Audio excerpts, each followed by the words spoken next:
ఆనంద్ ఆ ఊరి చివర ఉన్న ఆ చిన్న సమాధి దగ్గర మోకాళ్ళపై కూర్చొని ఉన్నాడు. అది అతని 8 ఏళ్ల కూతురు అన్విత సమాధి.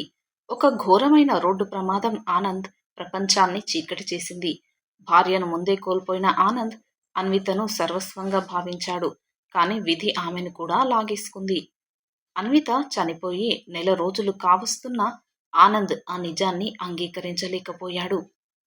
ప్రతిరోజు రాత్రి తను పడుకునే ముందు అన్విత తన గదిలోకి వచ్చి గుడ్ నైట్ నాన్న అని చెప్పే ఆ పిలుపు అతని చెవుల్లో మారుమ్రోగుతూనే ఉంది. మానసికంగా కృంగిపోయిన అతని మెదడులో ఒక పిచ్చి ఆలోచన మొదలైంది. నా కూతురు చనిపోలేదు. తను ఇంకా నాతోనే ఉంది. నన్ను పిలుస్తోంది అని. తన భ్రమను నిజం అనుకుంటూ ఎవరికీ తెలియకుండా ఒక చిన్న బ్యాటరీతో పనిచేసే నైట్ విజన్ సీసీటీవీ కెమెరాను సమాధి పైభాగంలో ఉన్న ఒక చిన్న చెట్టు కొమ్మల మధ్య దాచిపెట్టాడు. అన్విత ఆత్మ తన కోసం వస్తుంది అని, అది ఆ కెమెరాలో రికార్డ్ అవుతుంది అని అతని యొక్క నమ్మకం.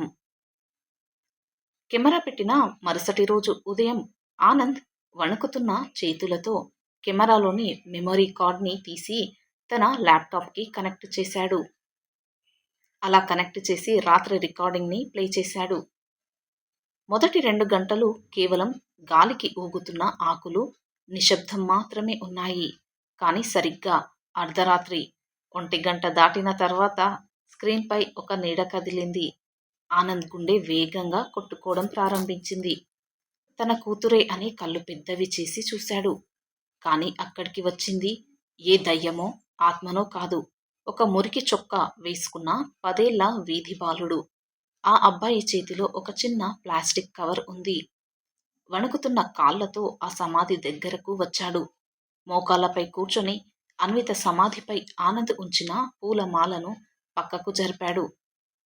ఆనంద్ ప్రతిరోజు తన కూతురి కోసం సమాధి దగ్గర పెట్టే పాలు, బిస్కెట్లు మరియు పండ్లను ఆ అబ్బాయి చాలా ఆకలిగా చేతులు వణుకుతూ ఉండగా తినడం మొదలుపెట్టాడు. ఆకలి తీరిన తర్వాత ఆ అబ్బాయి చేసిన పని ఆనంద్ గుండెను పిండేసింది.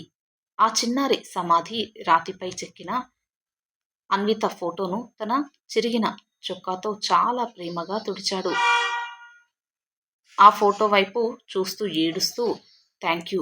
ప్రతిరోజు నువ్వు నాకు అన్నం పెడుతున్నావక్కా. మా అమ్మ హాస్పిటల్లో ఉంది.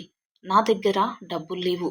ఈ ఊరిలో నన్ను అందరూ కొట్టి తరిమేస్తూ ఉంటే నీ దగ్గరకు వస్తేనే నాకు కడుపు నిండుతుంది.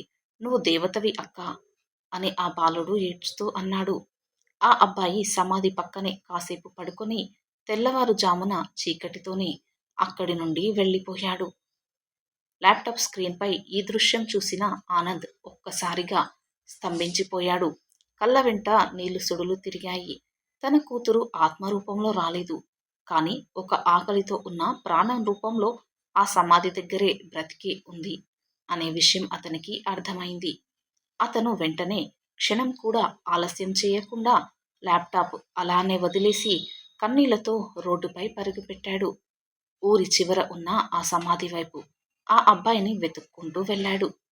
తన కూతుర్ని కోల్పోయిన బాధలో కేవలం శోకంలో మునిగిపోయిన ఆనంద్కు ఆ కెమెరా దృశ్యం జీవితంపై ఒక కొత్త బాధ్యతను, మార్గాన్ని చూపించింది.